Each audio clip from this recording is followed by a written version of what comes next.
Well, welcome back, ladies and gentlemen. This is Doobie Snacks, being bipolar. Yes. Tonight's topic is a big one. I would do some fancy flashback on a past episode, but I'm doing a back-to-back episode tonight, so this one is going to be a little bit touchy. Now, this one's personal because it's a two-parter. First part is motivation, second part, sleep, calming the mind. I think I'm going to reverse them though. I think I'm going to do the mind calming first. Now, a lot of times when I talk to a lot of people with mental health issues, I do group therapy as well as individual therapy. And everyone that I talk to and everyone that tells me things and I tell things to, a lot of it centers around sleep deprivation. Okay? Not getting enough sleep, it can slow everything down, including the mind, especially the mind. So whenever I talk to anybody, and I can see it the way they talk, I can see it in their eyes, the way they carry themselves, they're not getting enough sleep. That's the first thing I ask them is, how are you sleeping?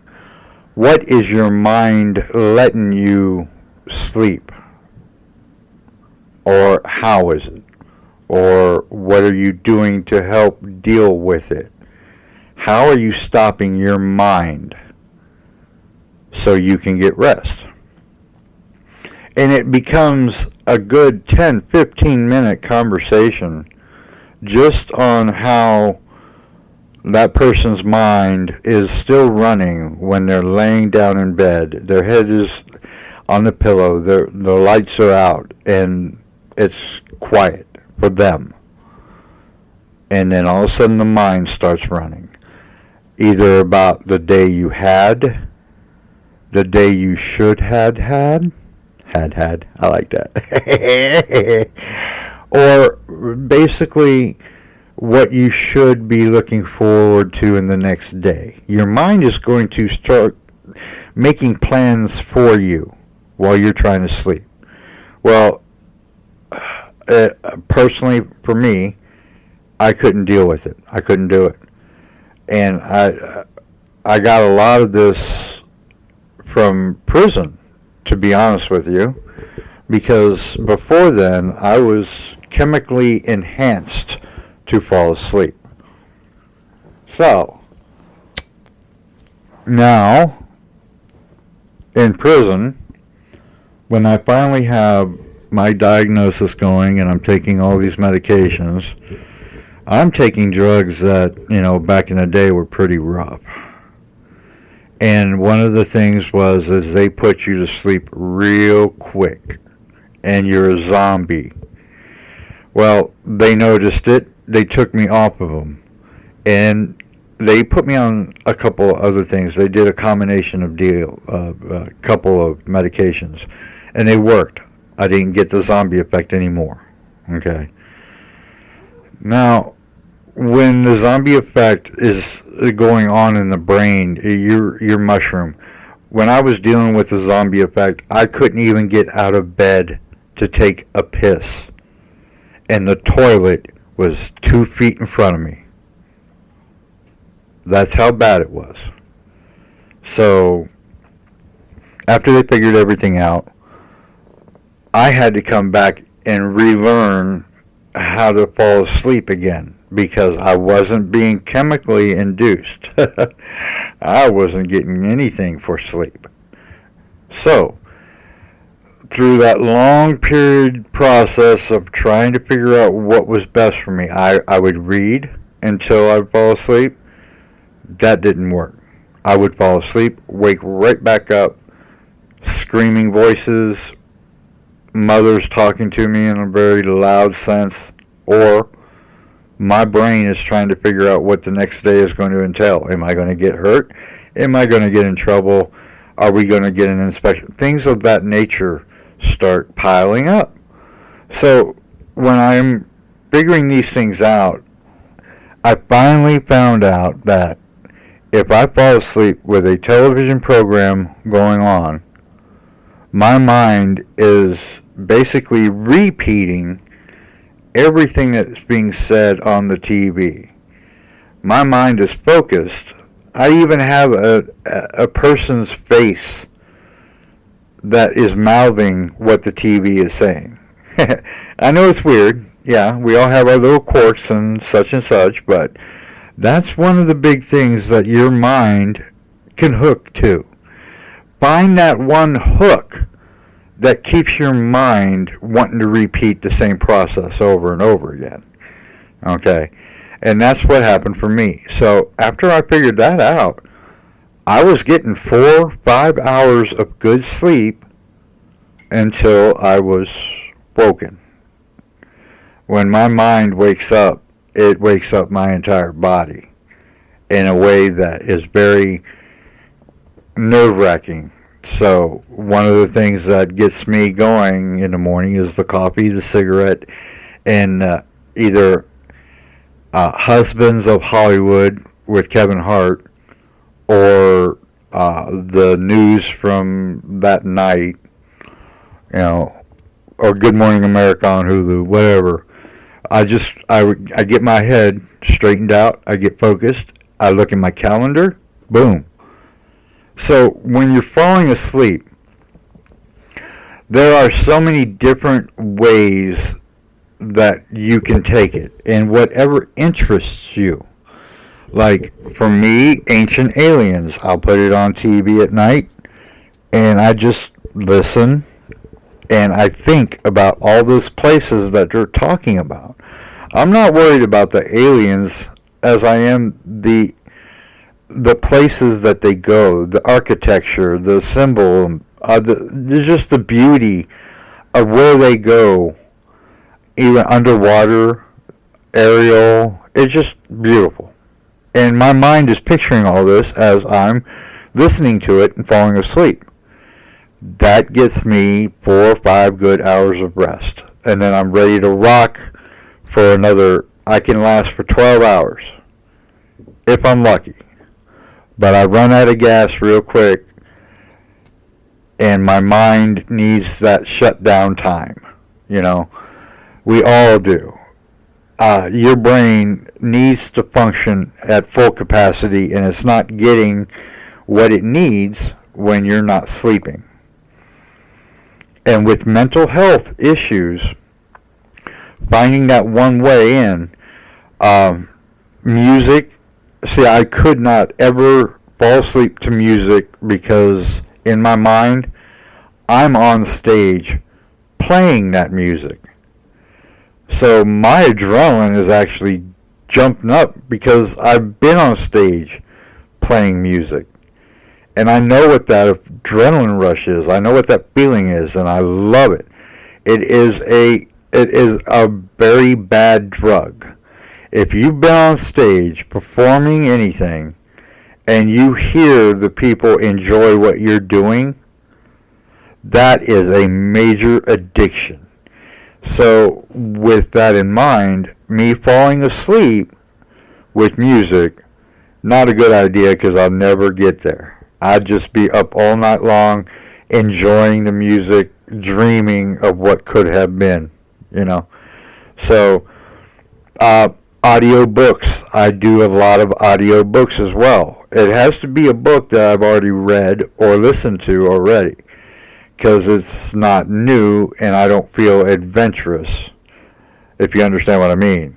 When you're starting out something new, reading or movie, you just, So, I do some audiobooks, I do some podcasting, and it has to be something that I enjoy. Like, there's this one dude that is like being bipolar. His name's Doobie Snacks. And that dude rocks, man. I mean, he really blows the lid off the conspiracy shit, man. He does. He brings it down to the earth, man. Especially when him and Ginger Z get together. Oh my gosh. But anyways, there are others. People have sex. People smoke up. I mean, people eat a ton of chocolate. I a lot of times I'll have a cup of coffee before I go to bed because it's a stimulant, and it relaxes me to the point where I'll just listen to the Ancient Aliens and fall asleep. Bingo, there I go. Hoo-ha, hoo-ha. Hi-ya. I love Uncle Roger. That's my shout out to Uncle Roger. Oh, man. He can make some fried rice like the best of them, man. Love Uncle Roger. Okay, anywho. Now, getting the proper sleep, when you have mental health issues and you're on medication, you're going to get chemically induced, and that's all and good. You can get a good 6-8 hours of sleep. Great, no problem. That groggy feeling in the morning, man, I hated that. I really did. I had a hard time getting motivated. And that is the next part. Motivation. Now, I have a personal issue with motivation. I don't have any. I am a very lazy individual. I'm not going to lie. And I have a hard time motivating just getting out of bed. But the thing about motivation is I try every single day to plan out my day. The earlier, the better. What I do is I try to do everything as soon as I'm done with my coffee and my cigarette. I take care of the cats. I, clean the kitchen up, vacuum, clean up my area. I do all these things early in the morning before anybody's even awake. I even vacuum while they're sleeping. But no, I try every day to have a goal set to where when I do wake up and I know that I need to get up because I have something going on. So I need to get to my coffee, get it cooking, feed the cats, coffee brewing, pouring right now, go use the restroom, come back, coffee creamer, sit down, put my program on, and wake up. That is how I try to motivate myself every day. Now, it does not work, not even 80% of the time. I would give it 75, maybe 80% of the time is, I would say, okay, I can do it. But that 20%, I'm just basically sitting there. I don't want to get up. I don't want to breathe. I don't want to do anything at all. But I have to. My cats depend on me. My family here depends on me. I got to keep everything clean and tidy so everybody's happy. So, but now, come January, I've got school starting. And I'm going to be doing it all online, and I have it set up to where every day I have a class. And it's in the afternoon because all my medical appointments are in the morning. So I've got it all planned out and set up to where all I have to do is get up in the morning, look at my calendar, boom, I know what's going on. But I know that there's something going on every day. But I have given myself Fridays off. No doctor, no school. So that will be my motivation for each day. Now, I have issues even motivating myself to go get something to eat. And I am a diabetic. And I have to eat at least every 4 hours. Something. Just a snack, a meal, whatever, but every 4 hours I have to eat something. And I have gone 12, 16 hours without eating because I didn't want to eat. I didn't want to fix anything. So I would drink coffee, drink ginger ale, get sick because of my empty stomach, and start all over again until I finally decide that I want to eat something. It's a part of my mental health. Being bipolar, not only do you have the depression, but I guarantee you've got other things going on too. Because once your mind is opened with that initial bipolar, you're going to have other things happening as well. Your mind is going to be wired differently. So if you find that you need something to help you get motivated, it has to be something that is life altering. Like, for instance, if I don't get up and feed my cats, that is life altering, because they all have their claws and they all are very spoiled. So yes, I would end up being killed by my cats and they would eat me. I have no doubt about that. I am that crazy cat lady. I will die here and my cats will feed off of me for weeks. That's just the way it is. I want that written in my will. Wait a minute, it's on video. Oh, audio. It's on audio. Dude, this is my testimony. If I die, put me in a room with my cats so they can eat me. I want my soul in my cats. Because if they have the balls to kill me for my food, then they are going to have my soul in them forever. I will haunt them. I will bring them down, them cats. They will. Squirrel effect. You know, I owe $5.25 to the squirrel basket. I know I haven't been telling you all, but yeah, I'm going to have to start a fund.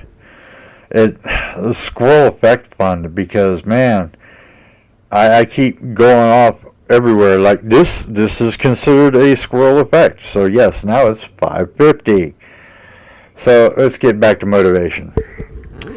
Like I said, being bipolar is a gateway. It's like marijuana, the gateway drug, right? Whatever, you joking asses. Anyway, now, it is a gateway, and your brain is going to be wiring differently. But that's only because nobody else can tell you what you're dealing with.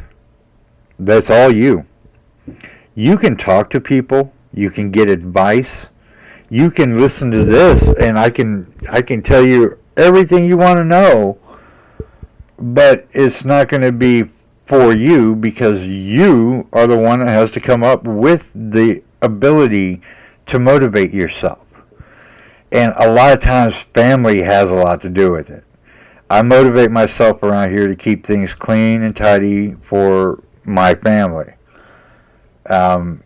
People do it all the time, just getting up, cooking. You know, cooking. Oh, I got a message. I bet it's from my favorite math teacher. I bet it is. Yep, $5.75, folks. Yep, $5.75 now. Yep, it is. Yep. I forgot to turn my phone off. I usually turn it off when I do episodes, but whatever. You guys love it, you know it. It happens to you all the time at work, doesn't it? Doesn't it? Talk to me. Tell me. It does, doesn't it? It happens to everybody. Anywho, I'm going to be cutting this, but like I said, when it comes down to being motivated, family has the best way of motivating you to do something good for yourself, as well as for them. If you motivate yourself every day to help someone or help yourself get better, or just looking forward to talking to someone, being somebody. Love has a lot to do with it, but like it's up to you. You're the one that has to deal with it. You're the one that has to figure it out. But you can't do it without the proper sleep. So motivate yourself to find a way to sleep better. Ha, there you go. Now, all said and done, ladies and gentlemen, it comes down to you on trying to motivate yourself. And I'm a hypocrite about it, because when it comes right down to it, folks, I have a hard time motivating myself. So I'm with you all the way. And as it goes for sleep, I've given you some examples of some things that'll help. You figure it out. And when you do, let somebody else know. Everything that you learn here, pay it forward. Help someone else out. This place would be so much better if we just all helped each other with all of this mental health issues, man. It's getting bad. Like the climate. Just ask Ginger, she'll tell you. So, I'd like to say peace out. Love y'all. God bless. This is Doobie Snacks, signing off. Hiya!